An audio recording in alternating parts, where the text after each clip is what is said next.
ನ್ಯೂಸ್ಗೆ ಸ್ವಾಗತ ಸುಸ್ವಾಗತ.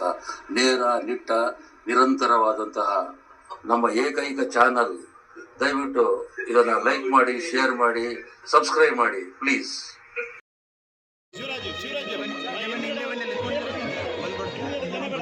ವಿವಿಧ ಕಾಮಗಾರಿಗಳಿಗೆ ತಾಲೂಕು ಪಂಚಾಯಿತಿ ಕಾರ್ಯಾಲಯದ ಚಿಂತಾಮಣಿ ನಗರದಲ್ಲಿ ವಿವಿಧ ಕಾಮಗಾರಿಗಳಿಗೆ ಕರ್ನಾಟಕ ಸರ್ಕಾರದ ವತಿಯಿಂದ ಮಾನ್ಯ ಶಾಸಕರು MC ಸುಧಾಕರ್ ಅವರ ಅಧ್ಯಕ್ಷತೆಯಲ್ಲಿ ಮಾನ್ಯ ಉಪಮುಖ್ಯಮಂತ್ರಿಗಳು ಹಾಗೂ ಕಂದಾಯ ಸಚಿವರು ಆಗಿರುವ ಪರಮೇಶ್ವರ್ ಅವರು ಹಾಗೂ ಈಶ್ವರ್ ಖಂಡ್ರೆ ಮತ್ತು ಶ್ರೀ KH ಮುನಿಯಪ್ಪ, ಸಮಾಜ ಕಲ್ಯಾಣ ಸಚಿವರು ಮಹದೇವಪ್ಪ, ಅನಿಲ್ ಕುಮಾರ್, MLC ರವರು, ಜಿಲ್ಲಾಧಿಕಾರಿಗಳು ಹಾಗೂ CO ರವಾದಂತಹ ನವೀನ್ ಭಟ್ ರವರು, ತಹಸೀಲ್ದಾರ್ ಸುದರ್ಶನ್ ಯಾದವ್ ರವರು, ಸ್ಥಳೀಯ ಮುಖಂಡರು, ಬಾಬು ರೆಡ್ಡಿರವರು ವೇದಿಕೆಯಲ್ಲಿ ಆಸೀನರಾಗಿದ್ದರು.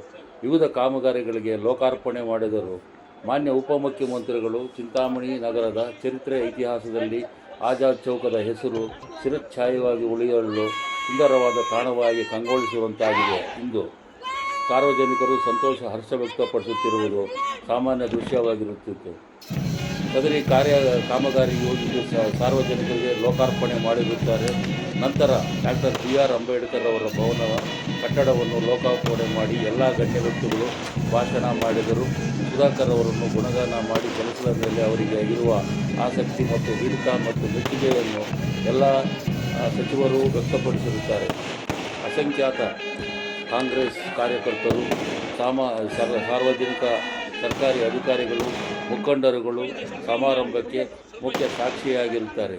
ಎರಡೂ ಕಡೆಯಲ್ಲೂ ವಿಡಿಯೋಗಳನ್ನು ಜನತೆಗೆ ಅನುಕೂಲವಾಗಿ ನೋಡಲು ಸಮಾರಂಭದ ಮುಖ್ಯ ದೃಶ್ಯಗಳನ್ನು ಕಣ್ತುಂಬಿಸಿಕೊಳ್ಳಲು ಅಚ್ಚುಕಟ್ಟಾಗಿ ಆಯೋಜಿಸಿರುತ್ತಾರೆ ಮತ್ತು ನಗರದ ಆಜಾದ್ ಚೌಕದಲ್ಲಿಯೂ ಸಹ ವಿಡಿಯೋವನ್ನು ಹಾಕಿ ಜನರಿಗೆ, ಕಾರ್ಯಕರ್ತರಿಗೆ ಹರ್ಷ ವ್ಯಕ್ತಪಡಿಸಲು ತೋರಿಸಿರುತ್ತಾರೆ. ಕಾರ್ಯಕರ್ತರುಗಳಿಗೆ ಮಧ್ಯಾಹ್ನದ ಊಟ ವ್ಯವಸ್ಥೆಯನ್ನು ಮಾಡಿರುತ್ತಾರೆ. ಮೊದಲಿಗೆ ನಗರದಲ್ಲಿ ಟ್ರಾಫಿಕ್ ಸಮಸ್ಯೆ ಆಗಿದ್ದರೂ ಸಹ ನಂತರದ ಎಲ್ಲ ಸಾರ್ವಜನಿಕರು ಆ ವ್ಯವಸ್ಥೆಗೆ ಹೊಂದಿಕೊಂಡು ಹೋದರೆಂದು ತಿಳಿಸಲು ಸಾಮಾನ್ಯವಾಗಿ ಕಂಡುಬಂದಿರುತ್ತದೆ ದೃಶ್ಯಗಳು.